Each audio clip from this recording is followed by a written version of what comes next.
Vous voulez investir en crypto en 2025, mais vous ne savez pas encore la meilleure façon de le faire. Cette vidéo est faite pour vous. Entre les plateformes centralisées, les ETF en bourse, les cold wallets ou même les néobanques, il y a de quoi se perdre et faire de mauvais choix. Dans cette vidéo, je vais vous montrer les différentes façons d'investir, leurs forces, leurs faiblesses et dans quel cas elles peuvent vous convenir. Et à la fin, je vous partagerai ma stratégie personnelle, celle que j'ai construite après plusieurs années à investir et à accompagner les particuliers. Moi, c'est Pierre, je suis fondateur de CryptoSmooth et depuis 2022, j'aide les investisseurs à structurer leur stratégie crypto de façon simple, autonome et sécurisée. Petit rappel, tout ce que je partage dans cette vidéo est du contenu éducatif et ce n'est en aucun cas un conseil financier. Faites toujours vos propres recherches avant d'investir. Comment choisir le bon moyen d'investir en crypto? Donc avant même de parler de plateforme ou de crypto précise, il faut comprendre un point essentiel. Donc il n'existe pas une seule façon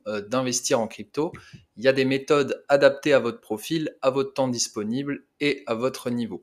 Et surtout, à ce que vous souhaitez prioriser. Par exemple, souhaitez-vous gérer activement vos placements ou simplement y jeter un œil une fois par mois, même une fois tous les 6 mois?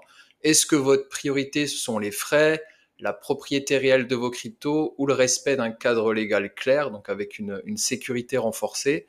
Donc, c'est vraiment toutes ces questions qui vont orienter votre stratégie. Le but de cette vidéo, ce n'est pas de vous dire quoi faire, c'est de vous montrer les différentes options, leurs avantages, leurs limites, pour que vous puissiez choisir ce qui vous convient. Donc, les différentes manières d'investir en crypto. La première catégorie, c'est l'investissement via des plateformes centralisées. Donc, c'est vraiment la méthode la plus répandue, c'est de l'achat spot sur des échanges comme Binance, Kraken, Swissborg, Coinbase. Donc ça, c'est vraiment ce que la majorité des particuliers utilisent. Mais attention, sur ces plateformes, ce n'est pas vous qui détenez les clés privées. C'est ce qu'on va voir par la suite en détail. Cela veut dire que techniquement, vous n'êtes pas totalement propriétaire de vos cryptos. Dans la catégorie centralisée, en deuxième option, on va retrouver les néobanques et les courtiers, donc comme Trade Republic ou Revolut. L'avantage ici, c'est la simplicité. Vous pouvez vraiment investir depuis la même application pour vos actions ou votre épargne. Donc la deuxième catégorie, donc de façon décentralisée. Ça, c'est vraiment une deuxième grande famille avec des outils comme Ledger Live ou d'autres wallets non custodiales. On va voir par la suite ce qui est custodial, non custodial.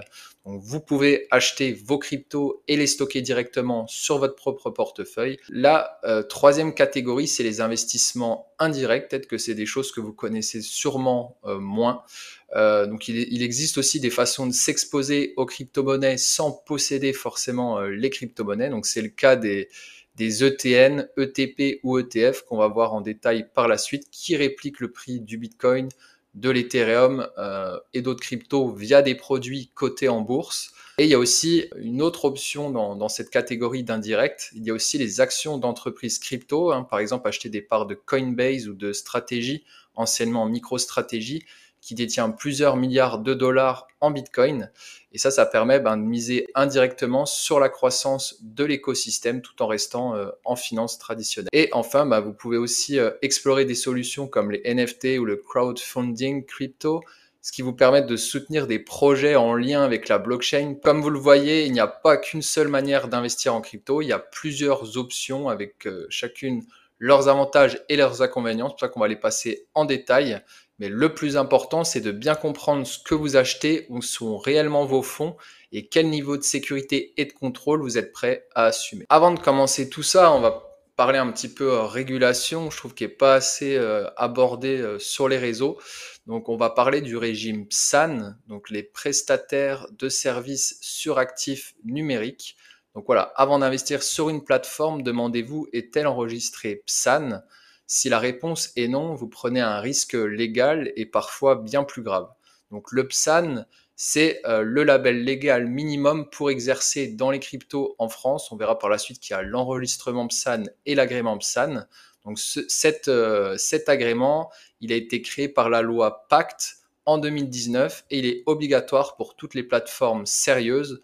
Son objectif est simple, protéger les investisseurs et éviter les dérives comme celle qu'on a vue par exemple avec FTX en 2022 ou encore Celsius. Donc le régime SAN ne concerne pas qu'un seul type de prestataire, il encadre plusieurs activités clés dans l'écosystème crypto, D'abord, la conservation d'actifs numériques pour le compte de tiers, hein. C'est par exemple le fait de garder vos cryptos en sécurité pour vous. C'est le cas des plateformes qui stockent les actifs à votre place. Ensuite, le service d'achat ou de vente contre de la monnaie légale, typiquement acheter du Bitcoin avec des euros. Il y a aussi le service d'échange entre actifs numériques, par exemple convertir de l'Ethereum en USDC ou du Bitcoin en Solana. Et enfin, l'exploitation d'une plateforme de négociation. Cela concerne tous les marketplaces ou échanges qui permettent à des utilisateurs d'acheter ou de vendre des cryptos entre elles. Donc, ce qu'il faut bien retenir, c'est que le PSAN est obligatoire non seulement pour les prestataires basés en France, mais aussi pour ceux basés à l'étranger dès lors qu'ils ciblent des clients français. L'enregistrement vs agrément, parce que voilà, sur les réseaux, souvent il y a beaucoup de confusion. Alors tout le monde parle du PSAN, mais il y a une nuance importante que beaucoup oublient. Votre plateforme est-elle simplement enregistrée ou agréée? Le PSAN enregistré, c'est vraiment la base légale. Il est obligatoire pour toutes les entreprises qui veulent proposer des services crypto aux résidents français. Donc les contrôles sont allégés, mais elles ont le droit d'exercer. C'est le cas des plateformes comme Binance, Kraken ou Coinbase. Mais au-dessus de cet enregistrement, il y a l'agrément PSAN. Lui, il est optionnel, mais beaucoup plus exigeant. Les contrôles sont renforcés, les exigences réglementaires plus strictes, et cela donne plus de crédibilité et plus de services autorisés. Par exemple, je pourrais citer deux blocs, la banque crypto qui a obtenu de l'agrément PSAN il n'y a pas si longtemps que ça. Donc par exemple, c'est vraiment voilà, un exemple à suivre de plateforme. Je ne recommande pas forcément des blocs, mais en tout cas, ils sont agrémentés PSAN. Donc on aura forcément un degré de plus de sécurité car il y a plus de contrôle que des entreprises qui sont simplement enregistrées PSAN. Donc aujourd'hui, très peu d'acteurs sont agréés, mais avec les évolutions à venir, notamment le règlement européen MiCA, cet agrément pourrait devenir le nouveau standard dans les prochaines années. Donc si vous souhaitez aller plus loin dans vos recherches pour sélectionner vos plateformes, je vous mets le lien en description vers la liste blanche de l'AMF. Vous y verrez vraiment qui est enregistré et qui est agréé. Allez voir par exemple deux blocs, vos plateformes favorites. Il y a un principe fondamental en crypto qu'il faut absolument comprendre, c'est la différence entre la clé publique et la clé privée. Donc votre clé publique, c'est un peu comme une adresse postale qu'on voit ici. La donnée pour recevoir des cryptos, c'est un peu comme si vous envoyez votre IBAN bancaire à quelqu'un, votre RIB. Votre clé privée, en revanche, c'est la clé d'accès à votre coffre-fort numérique, ou plus ou moins la boîte aux lettres. Donc, votre clé privée, en revanche, c'est la clé d'accès à votre boîte aux lettres, donc en gros, votre coffre-fort numérique. Et si vous ne détenez pas cette clé, vous n'êtes pas vraiment propriétaire de vos fonds. C'est là qu'intervient la différence entre les systèmes custodial et non custodial. Donc sur une plateforme custodiale comme Binance, Kraken, Coinbase, c'est vraiment la plateforme qui garde la clé privée pour vous. C'est simple, pratique, mais cela signifie que vous dépendez d'elle à 100%.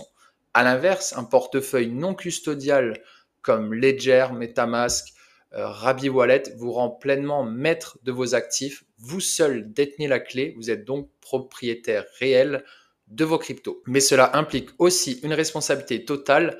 Personne ne pourra vous aider si vous perdez votre clé ou votre phrase de récupération. C'est pour ça qu'on entend souvent la phrase culte Not your keys, not your crypto. Donc si vous n'avez pas vraiment la clé, ce ne sont pas vraiment vos cryptos et ça c'est vraiment un des premiers principes de la blockchain. Les plateformes centralisées ou SEX, Centralized Exchange, c'est vraiment la porte d'entrée la plus courante pour investir en crypto.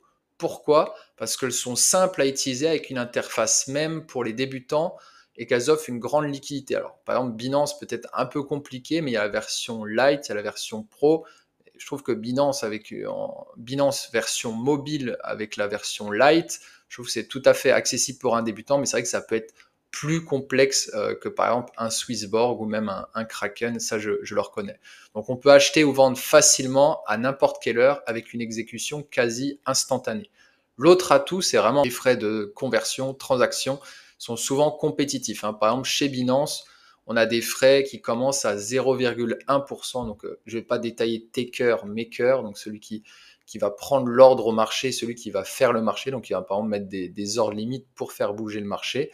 Les frais peuvent être réduits jusqu'à 0,06% en cumulant deux réductions via un lien affilié de moins 20%. Je vous mettrai mon lien en description Si vous souhaitez me soutenir et que vous n'avez pas encore de compte Binance, mais en tout cas, cette réduction sur le long terme va vous faire économiser énormément d'argent. Et en payant également vos frais en BNB, vous aurez moins 25% supplémentaires. Donc ça voudra dire qu'il faudra avoir toujours une petite partie de BNB sur votre compte spot, pas en earn, mais vraiment sur votre compte spot. Mais par contre, il y a aussi des inconvénients à ne pas négliger. Sur une plateforme centralisée, vous ne détenez pas réellement vos cryptos. Les clés privées sont entre les mains de la plateforme, ce qui signifie que vous lui faites confiance pour la garde de vos fonds. Donc, en cas de problème, que ce soit une faillite comme FTX, un hack ou un gel réglementaire, vous ne contrôlez rien directement. C'est donc un équilibre à trouver entre simplicité d'utilisation et perte de souveraineté. L'investissement via des néobanques, c'est toujours la façon centralisée. C'est une autre manière simple d'investir en crypto. Donc avec des courtiers comme Revolut ou Trade Republic, c'est très accessible. Vous n'avez pas besoin de créer de compte crypto dédié. L'interface est intuitive, pensée pour un usage mobile, rapide, voilà, sans friction. Mais attention, il y a vraiment deux limites importantes en utilisant ces courtiers ou ces néobanques. Vous ne possédez pas réellement vos cryptos, vous avez une exposition au prix de ces cryptos, mais sans clé privée, donc sans contrôle réel de l'actif. Le retrait sur un portefeuille personnel est souvent impossible, comme par exemple Trade Republic. Revolut, par contre, là, le propose depuis très peu de temps, donc ça, c'est quand même assez intéressant, malgré que je trouve les frais sont quand même assez importants, mais c'est quand même à souligner que Revolut a fait un effort et qu'on peut maintenant retirer nos cryptos de leur application. Donc en pratique, vous restez dépendant de l'infrastructure de la plateforme et fiscalement, il y a un autre point à connaître. Chaque vente génère une plus-value imposée à 30%, même si vous réinvestissez juste après. Donc, en résumé, ce sont deux solutions pratiques pour une première exposition rapide au marché, mais pas adaptées à celles et ceux qui veulent vraiment être propriétaires de leur crypto sur le long terme et surtout optimiser leurs frais. La troisième option, c'est la solution décentralisée et directe. Donc ça, c'est vraiment pour les investisseurs qui souhaitent être maîtres de leur crypto-monnaie. Donc la première option, c'est vraiment d'acheter directement via un wallet non custodial comme Ledger Live. Là, vous achetez vos cryptos en direct que vous stockez sur votre propre portefeuille physique. Vous détenez les clés privées, donc vous êtes pleinement propriétaire de vos fonds. C'est ce qu'on appelle le self-custody. Et côté sécurité, c'est très robuste à condition de bien l'utiliser. Mais attention, car ça demande un minimum de compréhension technique. Il peut y avoir des frais plus élevés à l'achat et c'est quasiment sûr que vous allez payer beaucoup plus de frais que les échanges centralisés, par exemple, que je vous ai montré juste avant.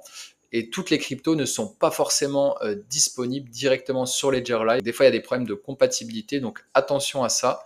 Et la deuxième possibilité, c'est de passer par des échanges décentralisés comme Uniswap, connectés à votre wallet. Et par exemple, vous pouvez utiliser comme wallet un portefeuille Rabby Wallet ou Metamask. Moi, j'ai une petite préférence pour Rabby Wallet. Je trouve que la sécurité est renforcée et voilà, je trouve que les mises à jour, l'évolution est plus intéressante que Metamask. Vous pouvez vraiment échanger des dizaines, voire des centaines de tokens sans intermédiaire. Wallet contre wallet, c'est rapide, sans besoin de faire une vérification d'identité et complètement décentralisé. Mais là encore, il faut savoir utiliser un wallet, un portefeuille, maîtriser les frais de réseau, notamment sur Ethereum, et déjà avoir des fonds disponibles sur le bon réseau au bon moment. La première manière indirecte en investissant via un ETP, donc Exchange Traded Product. Donc ça, c'est vraiment une autre manière d'investir dans la crypto. C'est vraiment de passer par des produits financiers cotés en bourse comme les ETP proposés par des sociétés comme 21 Shares. Donc ces produits sont accessibles via un simple compte ordinaire, donc un CTO, comme ceux que vous trouverez chez Trade Republic, Bourse Direct, Interactive Broker, Fortuneo, Boursobank. L'avantage, c'est vraiment la simplicité d'accès, aucun besoin de wallet, pas de clé privée à gérer et vous bénéficiez d'une fiscalité classique sur les plus-values comme pour une action, donc c'est 30%, c'est la flat tax. C'est ça qui n'est pas vraiment intéressant. Donc voilà, certains produits comme le 21 Share Ethereum Core Staking, d'ailleurs je vous ai mis le numéro EASIN pour ceux qui voudraient faire des recherches, ça intègre même automatiquement les récompenses du stacking qui sont réinvesties dans la performance globale du produit. Donc ça, c'est vraiment une solution intéressante pour profiter passivement de l'écosystème crypto. Mais attention, c'est pas un achat de crypto à proprement parler. Quand vous achetez un ETP, vous n'achetez pas de Bitcoin ou d'Ethereum physique, vous achetez un produit financier qui suit leur prix. Ce produit n'est pas transférable vers un portefeuille, vous ne pouvez donc pas retirer vos cryptos ni les sécuriser vous-même. Et il faut aussi tenir compte des frais annuels de gestion, hein, ça va être 0 et quelques, peut-être 0,2%, 0,15, 0,2%, ainsi que la flat tax à 30% sur chaque vente. Donc le dernier point, c'est vraiment que l'offre reste aujourd'hui très limitée, surtout en France.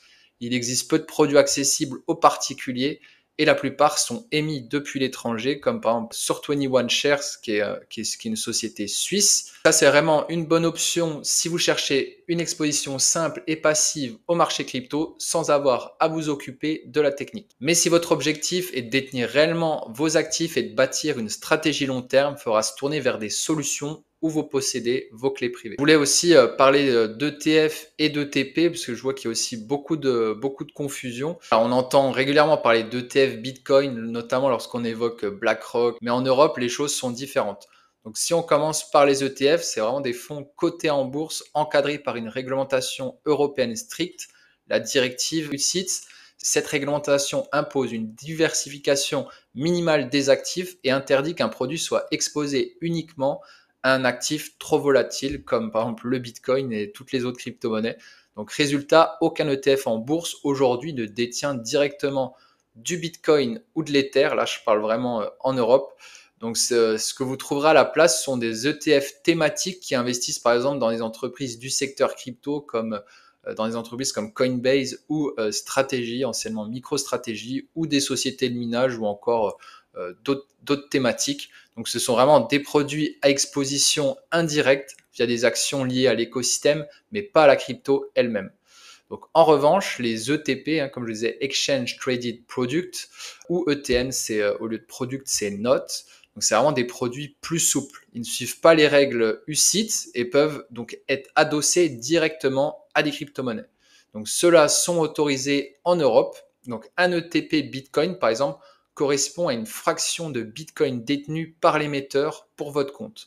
Donc c'est ce que proposent des sociétés comme 21 Share, CoinShare ou VanEck. Donc ces produits sont cotés en bourse et accessibles depuis un simple compte titre comme une action classique.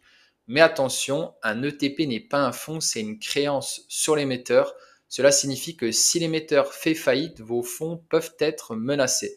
Donc le risque de contrepartie existe, même si en pratique, les grands émetteurs conservent les cryptos sur des cold wallets comme nous on le fait en tant que particulier. Voilà d'autres manières indirectes d'investir en crypto-monnaie. Parmi ces façons, il y a aussi l'investissement dans les actions d'entreprises directement. On parle de sociétés comme Coinbase, Strategy ou encore Robinhood qui ont des liens forts avec l'univers crypto. Robinhood, pour ceux qui ne le savent pas, c'est un petit peu le eToro des États-Unis. L'avantage, c'est que ce sont des actions cotées, donc faciles à acheter via un compte titre ordinaire sur des plateformes comme Trade Republic, Bourse Direct ou encore DeGiro. Donc pas besoin de créer un compte crypto ni de gérer un portefeuille. Par exemple, Strategy détient aujourd'hui plusieurs centaines de milliers de bitcoins. Par exemple, Strategy détient aujourd'hui plusieurs centaines de milliers de bitcoins. Donc, en achetant cette action, vous vous exposez indirectement à l'évolution du cours du bitcoin. Donc, pareil pour Coinbase, dont le chiffre d'affaires dépend largement de l'activité sur les marchés crypto. En revanche, les actions restent sensibles au marché boursier traditionnel. Si le Nasdaq chute, le cours de Coinbase ou Strategy peut plonger, même si le bitcoin monte. Bon, généralement, c'est quand même assez corrélé, mais bon, il peut arriver qu'il y ait quand même des décorrélations. C'est donc une exposition moins directe avec des facteurs de volatilité supplémentaires. Il faut aussi faire attention à la dilution. Quand il y a des sociétés qui émettent de nouvelles actions, forcément, ça fait chuter le cours de l'action. Autre forme d'investissement alternative, c'est les NFT ou la participation à des projets Web3 en phase de lancement, donc via des ICO, donc Initial Coin Offering. Donc c'est vraiment des levées de fonds. IDO, c'est la même chose, mais de façon décentralisée, où il y a également des plateformes de crowdfunding crypto. Donc l'intérêt ici, c'est que vous pouvez soutenir des projets vraiment très early, donc vraiment en avance, parfois avec des avantages réservés. Généralement, on vous rémunère sous forme de jetons. Attention, parce que c'est vraiment ces investissements sont souvent très spéculatifs, peu liquides, c'est difficile à revendre. Voilà, les ICO, pour moi, je trouve que c'est pas très intéressant de faire des ICO en 2025, mais je peux me tromper. Mais voilà, je pense que c'était plus intéressant il y a 5, 7, 8 ans. C'était surtout en 2017 et même avant qu'il y a eu un franc succès. Mais c'est vrai que Maintenant, c'est beaucoup marketing et bah, voilà, souvent les fondateurs font des levées de fonds, mais après voilà, le projet est souvent à l'abandon où il y a le jeton en crypto en question ne voit jamais le jour, donc c'est compliqué. Donc c'est peu liquide, c'est vraiment difficile à revendre, c'est juridiquement flou, surtout lorsqu'il n'y a aucun cadre réglementaire clair. On y trouve de belles opportunités, mais aussi beaucoup d'arnaques, donc attention à vous. Donc en résumé, les actions d'entreprise peuvent être un bon complément de portefeuille, mais ce ne sont pas des cryptos. Les NFT et projets Web3 peuvent offrir un potentiel fort, mais ce sont des paris très risqués et réservés à une petite partie de votre capital si vous avez le temps et l'envie d'explorer cet univers. Donc là, je vais vous partager ma stratégie par rapport à mon profil. Donc c'est vraiment pas, je vous incite pas à faire pareil que moi parce que ça vous conviendra peut-être pas. J'ai rien révolutionné dans cette stratégie parce que je pense que la majorité des investisseurs crypto font de la sorte. Mais voilà, si vous débutez dans les cryptos, si vous avez investi d'une autre manière, bah, sachez quand même que cette stratégie, je trouvais intéressante vraiment au niveau des frais et surtout au niveau sécurité. En pratique, moi, j'achète mes cryptos sur une plateforme centralisée, souvent Binance pour bénéficier de frais réduits. J'utilise aussi Kraken quand vous utilisez Kraken Pro Plus. Bah, vous avez des frais à 0 dollars sur un mois glissant jusqu'à 10 000 dollars. Donc ça, c'est quand même aussi intéressant. Puis je les transfère vers mon propre cold wallet. Donc moi j'utilise par exemple Ledger, j'en ai plusieurs. Donc c'est un Ledger que je contrôle à 100%. Donc en termes de détention, je répartis mes fonds sur plusieurs cold wallets, dont un qui n'est jamais connecté à Internet. Donc en gros je m'en sers comme coffre-fort. Et j'ai plusieurs hot cold wallets qui vont venir interagir du coup avec des hot wallets. Donc pour ceux qui ne savent pas ce que c'est, c'est par exemple si je vais connecter mon Ledger par exemple un MetaMask, un Rabi Wallet, et que j'interagis avec des protocoles ou que je vais cliquer sur un lien, etc., et qu'on connecte le wallet, bah forcément, ça va créer des brèches de sécurité. Il y a des outils comme Revoke Cash qui peuvent justement couper les autorisations qu'on a données à notre portefeuille. Et ça, c'est des choses que je détaillerai dans d'autres vidéos. Mais du coup, voilà, il y a des risques quand on va interagir sur des protocoles décentralisés, même avec un cold wallet. Donc, c'est pour ça que voilà, moi, pour mon coffre-fort, j'utilise vraiment une ledger qui n'est jamais connectée à Internet et qui ne sera jamais connectée à Internet. Donc, c'est vraiment une couche de sécurité supplémentaire qui permet de réduire les risques en cas de faille, de phishing ou d'accès non autorisé. Les avantages concrets de cette stratégie, donc, c'est vraiment les frais de transaction très bas grâce aux ordres spot sur Binance, combiné à l'utilisation de BNB pour payer les frais. Après, vous pouvez utiliser d'autres échanges. Il faut généralement utiliser des échanges où les frais sont bas. Donc, une souveraineté totale sur mes cryptos une fois qu'elles sont transférées sur un portefeuille comme Ledger. Et là, j'ai la souplesse d'interagir avec la finance décentralisée, avec mes autres ledgers, si je le souhaite, tout en gardant le contrôle. Et enfin, l'avantage fiscal par rapport aux autres solutions, c'est tant que je reste dans l'écosystème crypto, les opérations d'échange entre cryptos ne sont pas imposables. Pour rappel, l'imposition ne s'applique que lors d'une conversion en euros ou lorsqu'on revend un actif contre une monnaie fiat. Donc bien sûr, ce n'est pas une recommandation pour investir. Chacun doit adapter sa stratégie à son profil, ses compétences et sa tolérance au risque. Mais c'est vraiment une façon de garder le contrôle, de limiter les frais et d'avoir une exposition long terme sécurisée. Pour finir cette vidéo, voici vraiment les grands points à retenir. Donc, il n'existe pas une seule bonne façon d'investir en crypto. Il y a plusieurs approches possibles en fonction de votre temps, de votre tolérance au risque et de vos objectifs. Chaque solution a ses avantages et ses limites en matière de frais, de sécurité ou encore de fiscalité. Il est donc essentiel de comparer avant d'agir et pas après coup. Donc, ma stratégie hybride, acheter sur un échange centralisé et transféré vers un cold wallet comme Ledger, reste selon moi un excellent compromis, notamment pour les profils qui veulent garder le contrôle sans trop de complexité. Un point clé, le custody vs non custody. Donc, soit vous déléguez la garde de vos fonds à une plateforme, soit vous en devenez pleinement responsable. Soyez très vigilant avec les néobanques et les courtiers. La fiscalité peut s'appliquer à chaque revente, même si vous restez dans l'univers crypto. Même chose pour les plateformes non enregistrées PSAN. Elles peuvent fonctionner, mais elles posent un risque légal et opérationnel plus élevé. Attention, hack, faillite. Et surtout, prenez le temps de comprendre avant d'investir. Le plus grand risque, c'est d'agir sans savoir où vont réellement vos fonds. Si cette vidéo vous a aidé à y voir plus clair, n'hésitez pas à vous abonner à la chaîne pour ne rien rater des prochaines vidéos éducatives. Merci à tous ceux qui m'auront suivi jusqu'au bout et je vous dis à la semaine prochaine pour une autre vidéo. Ciao!